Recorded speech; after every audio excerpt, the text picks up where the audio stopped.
Okay, dear students, today we'll discuss the unit temperature. আজি আমি temperature অর্থাৎ উষ্ণতা এই এককটোৰ বিষয়ে আমি পঢ়িম। এটা কোনো এটা বস্তুৰ উষ্ণতা আমি তিনিটা বেলেগ বেলেগ ইউনিট বা এককত জোখিব পাৰোঁ। এই তিনিটা ইউনিট হ'ল number 1 is degree Celsius, okay, number 2 Fahrenheit, and number 3 Kelvin. অর্থাৎ কোন একটা বস্তুর উষ্ণতা আমি ডিগ্রি সেলসিয়াস, ফারেনহাইট আৰু কেলভিন এই তিনিটা এককত জুখিব পাৰোঁ। ঠিক আছে, এটা মন কৰিবা এই তিনিটা এককৰ ভিতৰত এসআই ইউনিটটো হৈছে কেলভিন। কে আখৰটোৰ দ্বাৰা বুজোৱা হয় এসআই ইউনিটটো হ'ল কেলভিন। ডিগ্ৰী সি, ডিগ্ৰী সেলসিয়াস ডিগ্ৰী সি আৰু এটো ডিগ্ৰী ফাৰেনহাইট। এই তিনিটা যে ইউনিট আছে এই তিনিটা ইউনিট এটা আন্তলৈকে আমি কি কৰিব পাৰো এই কিটা ৰিলেচনৰ দ্বাৰা আমি চেঞ্জ কৰিব পাৰো অৰ্থাৎ কনভাৰ্ট কৰিব পাৰো। Degree Fahrenheit is equal 9/5 degree Celsius plus 32 অৰ্থাৎ ডিগ্ৰী সেলসিয়াসক যদি ফাৰেনহাইটত নিব লাগে তেতিয়া আমি এই ফৰ্মুলাটো ইউজ কৰিব লাগিব। Okay, 9/5 degree Celsius plus 32. ঠিক একে ধৰণে যদি ডিগ্ৰী সেলসিয়াসক তুমি কেলভিনত নিব লাগে তেতিয়া এই ফৰ্মুলাটো ইউজ কৰিব লাগিব kelvin is equal to degree Celsius plus 273.15. এটা মন কৰিবা 273.15 হতে আমি ৰাউন্ড অফ কৰি 273 হিচাপে ইউজ কৰোঁ। ওকে, তা মন কৰিবা যে আমি এই তিনিটা ইউনিট যদি আমি দিব লাগে, ওকে, যদি Fahrenheit F is equal to 9/5 degree Celsius plus 32.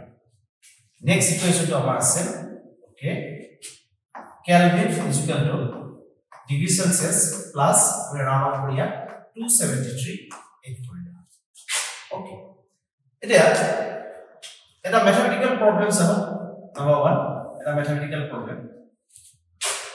আমাৰ এটা room temperature, okay, room temperature আমাৰ কিমান আছে?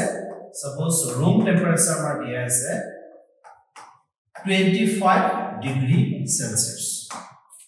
এই 25 ডিগ্ৰী সেলসিয়াসক আমি Fahrenheit and kelvin, okay, Fahrenheit আৰু কেলভিনলৈকে আমি কি কৰিব লাগে কনভাৰ্ট কৰিব লাগে। মিন্স ফাৰেনহাইট আৰু কেলভিন কিমান হ'ব 25 ডিগ্ৰী সেলসিয়াস।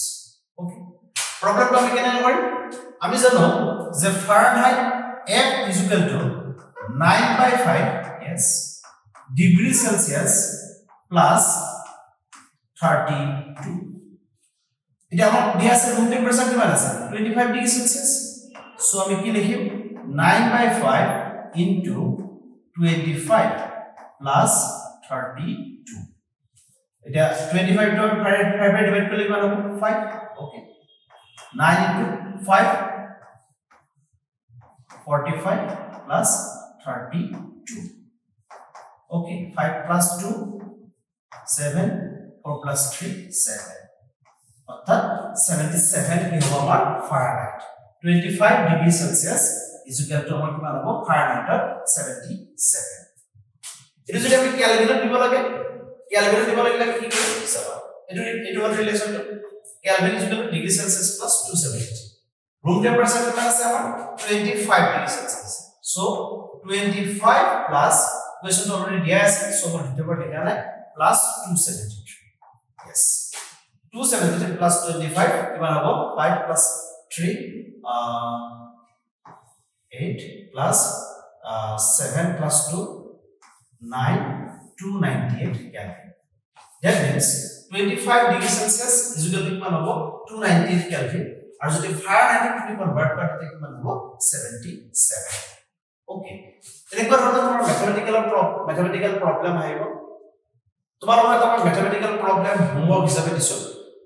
ওকে, হোমৱৰ্ক হিচাপে কৰিছো, এইটো তোমালোকে নিজে কৰি যাবা। yes, নৰমাল হেলদি মানুহ এটাৰ বডি টেম্পারেচার দিয়া আছে 98 Fahrenheit. Okay. Yes.